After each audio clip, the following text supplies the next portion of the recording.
طبعا يا أسطورة، بعد حذف الحساب وأول فيديو بينزل على القناة الجديدة، طبعا لا تنسى الدعم يا أسطورة كي نوصل هاي القناة ل1000 مشترك بأسرع وقت. وحتى نبدأ معك سلسلة من الصفر لازم أنت تتابع كل خطوة بخطوة من الفيديو، لأن وقت ما بنوصل لهون لازم أنت كنت موصل أو راح توصل معنا بنفس الخطوات، لأن الحساب ما راح نشحن ولا فيفا بوينت ولا جواهر، راح نوصل إن شاء الله من الصفر إلى القمة بأقصى وقت. طبعا ال الشيء بدك تلعب أنت فيه كلياته، او الشيء المبتدئين بلعبه اف سي 24 راح تشوفه كل قدامك، راح تفوت على المهارات وفينيسيو جونيور راح يدلك على كل شيء بعد ما تلعب بمهارات، ولازم تستلم كل الهدايا الموجوده. واخر شيء بعد ما تستلم الهدايا الموجوده هو راح تروح تلعب المباراه النهائيه. طبعا كل الوقت اللي بياكلوا منك هو 10 دقائق لل 15 دقيقه يا اسطوره. بنلعب المباراه، بنخلص المباراه وبنستلم نحن الجوائز. طبعا راح تلعب مانشستر سيتي اللي هو انت ضد ريال مدريد اللي هو الفريق الخصم، ولكن مباراة جدا جدا جدا سهلة، راح تخلص المباراة وأقل شيء راح تربح 4-0. طبعا وانا عم بلعب على المحاكي، ما عم بلعب على الايباد، ولكن 4-0 بكل سهولة راح تربح ضد الفريق الخصم. بعد ما تخلص راح تاخذ يا اسطوره الهدايا.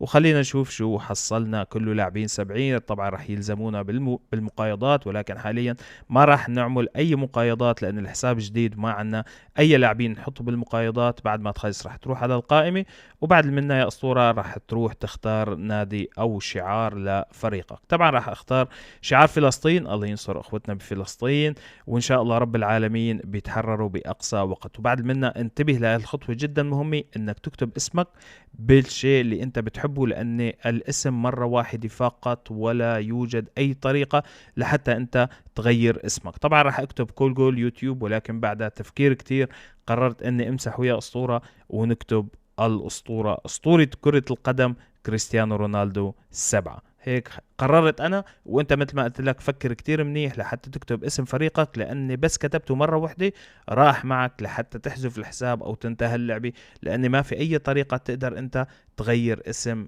الفريق. طبعا اخترت كريستيانو رونالدو 7، وهي الفريق صار جاهز. والمستوى 4 يا أسطورة. راح نروح على المهام ونستلم الجواهر.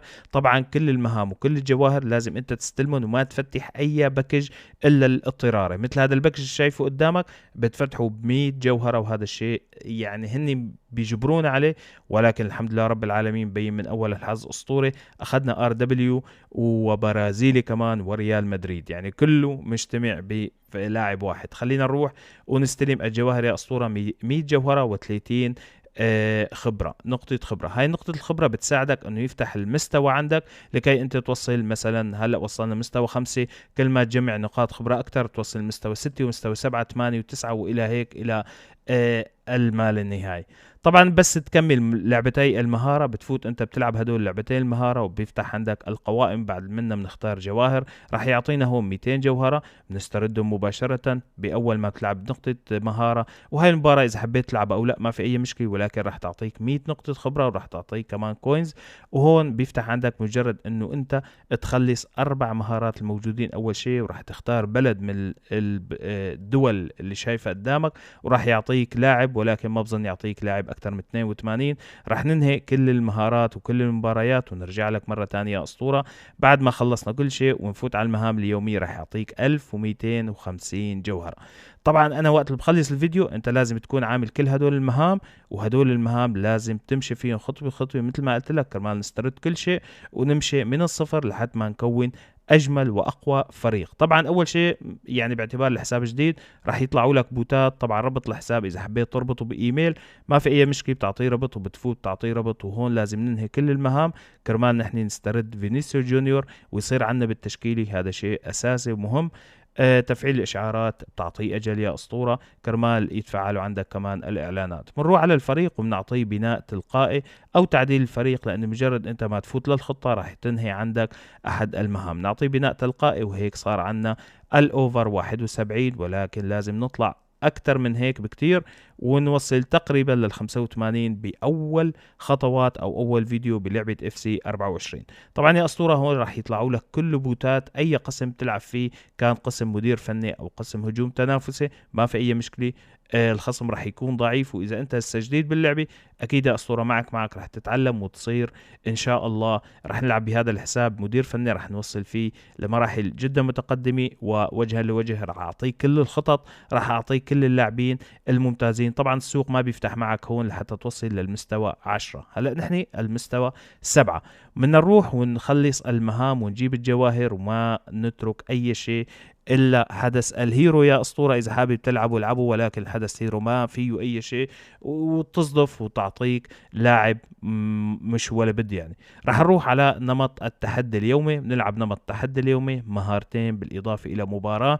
اذا يعني كنت جديد وما بتعرف تلعب مباراه اتركه لحاله، ما تعمل اي شيء، راح تخلص المباراه وينتصر فريقك وتخلص المهام. وناخذ هون كمان الكوينز الموجود، طبعا 10,000 مبلغ مو منيح، ولكن مبدئيا راح نحط كل شيء كوينز معنا، وهيك بنقدر نخلص مهام وبيطلع لنا فينيسيو جونيور وبنستلمه. اخيرا راح يفوت على التشكيله.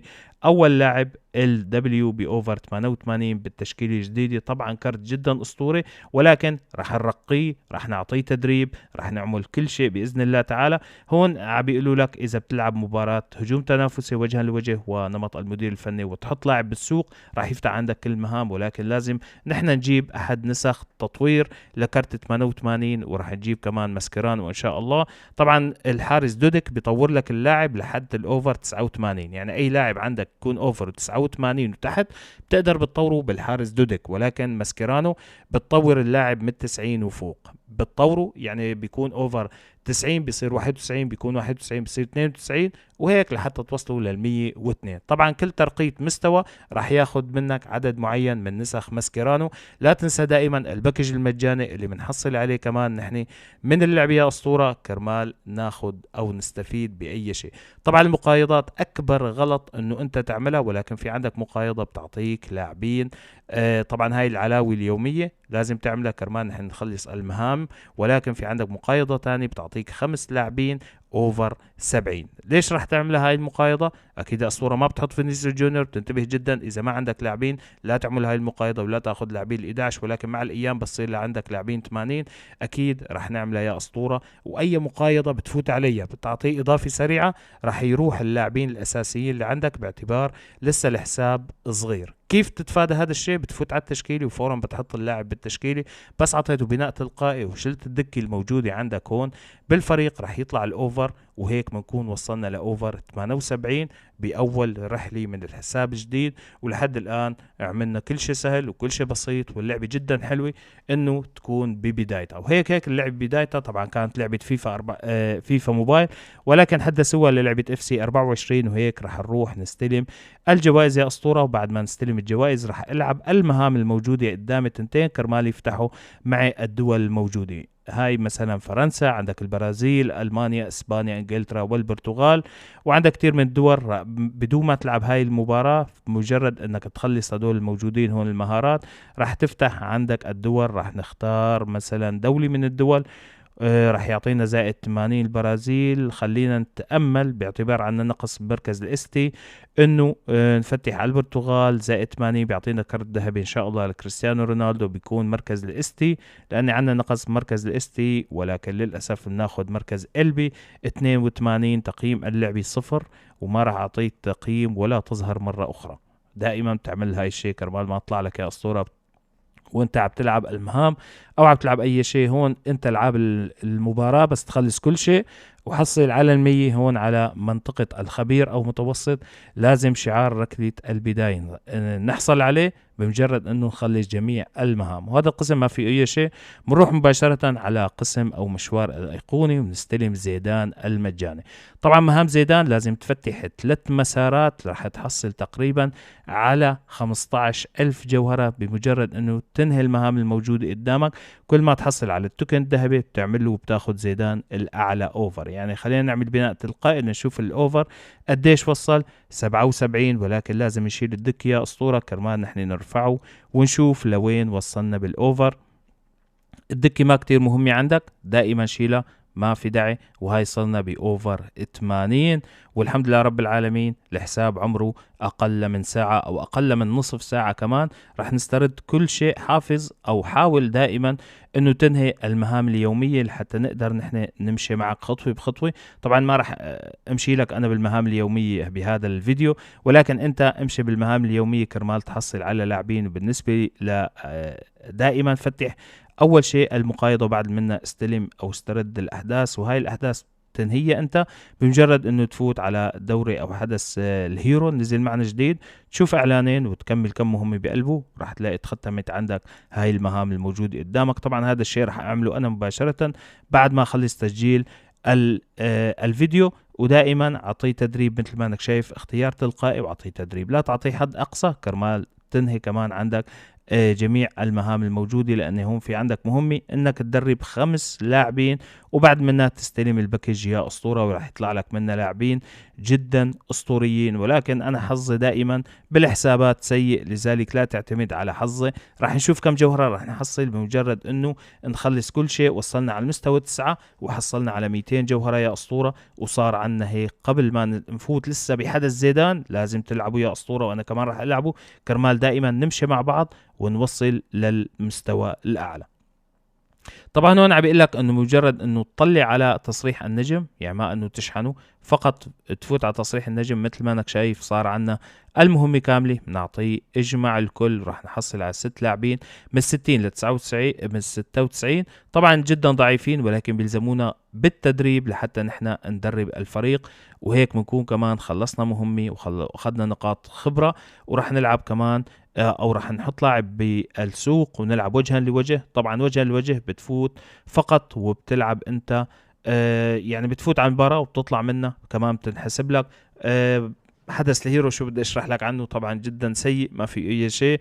راح تضيع مجرد انه ضياع وقت. بس بنصحك دائما انه تفوت يا اسطورة، تضغط على التلفزيون وعلى الدائرة الخضراء اللي موجودة عليها اشارة بلاي او العب. فقط تضغط على الاخضر هون 0 فيفا بوينت. راح كل 5 ساعات راح يعطيك مهمة، راح تفوت انت، لان هاي اسمها بعثة الابطال. كل ما تخلص بعثة راح يعطيك مكافأة، كل ما تخلص 2 راح يعطيك مكافأة، كل ما تخلص 10 راح يعطيك مكافأة. وبتمشي كمان بحدث او مسار المحرك لحتى نحن نحصل على لاعب برازيلي مثل ما انك شايف قدامك، وان شاء الله يكون له جلتش لحتى نحصل اعلى لاعب. طبعا شغلته بسيطة جدا جدا. بعد منا يا اسطورة بنفوت على النادي وبنكمل. طبعا هون حصلنا 3800 جوهرة بالاضافة الى 700 ألف كوينز. طبعا ما بيعملوا لك أي شيء لأن أقل لاعب سعره 20 مليون، ولكن نحن راح نحط لاعب أو راح نبيع لاعب من عنا بالفريق كرمال نختم المهمة. طبعا دائما بتطلع على اللاعب اللي ما لك شغل فيه، يعني مو لازمك بالتشكيلة لاعبين 70 دائما حافظ عليهم لا تبيعهم، لأن إذا بعتهم راح يعطوك 70 ألف، ولكن هذا الشيء ما بفيدك أبدا. بفيدك بالمقايضات لازم يكون معك لاعبين 70، وحتى بفيدك أنه تدرب اللاعبين فيهم، ولكن أوعاك أنك تبيع لاعبين 70 لأني ما راح يجيبوا لك ولا أي كونزي غير 70 أو 40 ألف، ما بيعملوا معك ولا أي شيء، وأنت مضطر أنك تروح تجيبهم. طبعا يا أسطورة هون أول مليون بالحساب الجديد، وهيك بنكون عملنا تشكيلة حلوة وحساب جديد. رح نلعب وجها لوجه المباراة طبعا أول ما تلعب وجه لوجه والهجوم التنافسي راح يطلع قدامك الذكاء الاصطناعي، ودرجة جدا جدا بسيطة وجدا سهلة راح تتغلب عليهم. طبعا يا أسطورة هون القسم هذا بياخدك على وجها لوجه، بيعطيك غير مصنف لأن أنت هيك غير مصنف.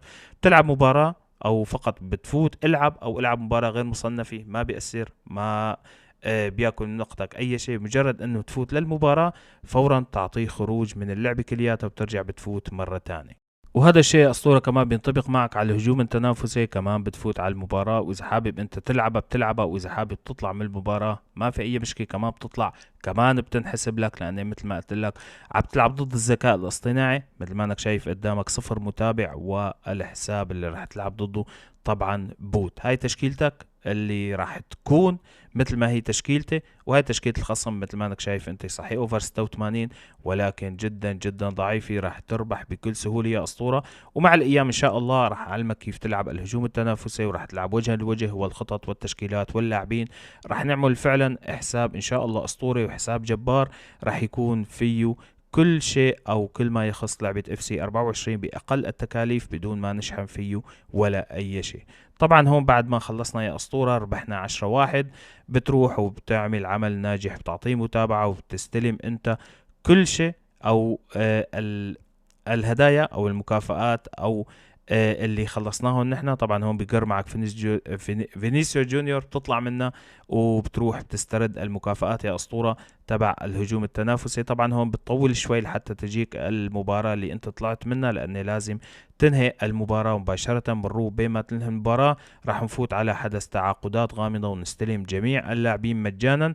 طبعا بحق لك انت كل يوم تستلم لاعب، وبعد يومين تستلم لاعب 90 مجانا، وكل ما تستلم لاعب 90 طبعا راح يفتح عنا وناخد نسخة ماسكيرانو راح نطور فيها لاعبين 90، او بتحب تاخد لاعب 92 ما بينباع، او لاعب 91 ولكن لاعب 90 بينباع، وبيعطوك كمان نسخة ماسكيرانو معك. مثل ما انك شايف انت هون يا اسطورة راح نستلم لاعب 90، وراح نروح حاليا على الفريق ونشوف التشكيلة لأي اوفر وصلت. طبعا نعطيه بناء تلقائي، وصلت للاوفر 79، ومثل ما قلت لك دائما ارفع انت او شيل الدكي كرمال يرتفع عندك الاوفر. خلينا نشوف باول حساب، والحساب عمره مثل ما قلت لك نص ساعة، ووصلنا لأوفر 81. لعبة جدا سهلة وشرحها جدا سهل. صحيح طولت عليك بالفيديو، ولكن يا أسطورة هذا الشيء يلزم، يعني ما حكيت ولا كلمة ما يلازمي، وقصيت كتير من الفيديو كرمال انت توصلك المعلومة. لا هون اذا حابب تفوت انت على غرفة الملابس، طبعا راح تختار الشعار، تختار الكرة، تختار السمايلات اللي بتحطها انت بالمباراة، وبنرجع بنفوت على المهام يا اسطورة لنشوف شو خلصت. لسه ما خلصت المباراة، بمجرد انه تخلص راح تطلع عندك يا اسطورة إشارة فوق مثل ما انك شايف، هاي فتنا المباراة وخلصت، واستردينا وجها لوجه اللي طلعنا نحن من المباراة. وهيك بنسترد نحن النقاط، ونسترد جميع الهدايا اللي راح يعطينا اياها فينيسيو جونيور. كمان راح نحصل من هون 1000 جوهرة، بالإضافة إلى لاعب، خلينا نشوف لاعب 85 مركز RW كمان جدا أسطوري 1000 جوهرة. وهيك بيكون فتح عنا كمان كتير من المهام. وهاي إذا مثل ما قلت لك فت أنت عملت أوفر الفريق 80 وفت على أرضية الملعب راح تحصل على جواهر. وهون تفوت على الإعدادات، تلعب مرة بالبطولة وبتلعب مرة بنمط المدير الفني، يعني شغلات جدا جدا بسيطة. وقسم مدير الفني نفسه قسم الوجه لوجه والهجوم التنافسي. بتنزل لتحت بنستلم أول 500 جوهرة من هذا الحدث. هون عندك 22 مهمة لازم أنت تنهيهم لتحصل على 10,000 جوهرة. بالإضافة كل ما تخلص مهمة تحصل 500 أو 1000 أو 1500 أو حتى 2000 جوهرة من المهام. ولكن بياكلوا شوية وقت معنا، ولكن إن شاء الله رب العالمين رح نحصل على طقم FC 24، ورح نحصل كمان على الجواهر الموجودة معنا. وبنرجع يا أسطورة بنعمل له تعديل الفريق. هون بإمكانك أنت تفوت وتعمل حركات المهارة مثل تغيير المسار والكعب والتدخل وأي شيء بتقدر أنت بتعمله بمجرد أنك تكبس على زر التغيير. مثل ما أنك شايف هون عندك السهم يسار يمين لفوق لتحت. هدول الحركات الموجودة عندنا معنا باعتبار حساب جديد فقط 3 حركات. بمجرد أن تفوت على هذا الشيء وما تعمل أي شيء، فقط تفوت تخلص شو بيقول لك فينيس جونيور، بنروح وبنعمل له ترقية التصنيف. طبعا ترقية التصنيف لحتى ناخذ نسخة دوديك أو نسخة ماسكيرانو مثل ما قلت لك للاعب 89 أو لاعب 90 لحتى نحن نعمل له ترقية التصنيف. هون بتطلع عندك ترقية تصنيف نسخة الدودك لما بنستلمها. وهلا حاليا راح نروح يا أسطورة ونشوف شو خلصنا من المهام. لازم يكون عندك هدولي بالتشكيلة أو هذا الفريق بلاعبوه فريقي مثل ما انك شايف قدامك 79 لاعب. وإذا أنت حبيت تعمل المهام أكتر راح نمشي إن شاء الله بالمهام، راح نستلم كوينز، راح نستلم لاعبين. ولكن مثل ما قلت لك ما راح يكون عندنا تشكيلة جدا أسطورية، ولكن راح يطلع عنا الخصم بوت ونحن حسابنا جديد، وراح نتغلب على الخصوم اللي راح تطلع قدامنا. وأنا برأيي إنه التشكيلة جدا حلوة. يلزم أنه نغير فقط حارس أو مركز هجوم، راح نجيب كل شيء مع الوقت إن شاء الله رب العالمين. وخلينا نشوف المهام اللي خلصناها كمان يا أسطورة. راح نفوت ونستلم 100 جوهرة بالإضافة إلى 30 نقطة خبرة. هذا بالنسبة للمباريات. لازم تلعب مباراة بطولة عفوا، وراح تلعب مباراة بنمط المدير الفني، راح تخلص هدول المهام. كيف تفوت على البطولة؟ تفوت هون على العب، وبتعطيه نمط المدير الفني مثل ما انك شايف قدامك هون، بفوتك على نمط المدير الفني، واول مباراة راح تربحها بدون ما تعمل اي تكتيك، بدون ما تعمل اي خطة. وبنفس القسم الموجود اخر شيء على اليسار مكتوب البطولات، بتفوت وبتلعب بطولة، وهيك كمان بتخلص المهام. هاي البطولات بتفوت لهون على الشامبيونز ليجا، بعدين بتختار مبتدئ او هاوي، نفس الشيء التنتين مستواهم سهل. بتلعب انت المباراة يا اسطورة، وهيك بتكون خلصت المهام وحصلت على جواهر، حصلنا على اللاعبين، وبالاضافة الى المهام اليومية اللي راح ننهيها ان شاء الله مع بعض.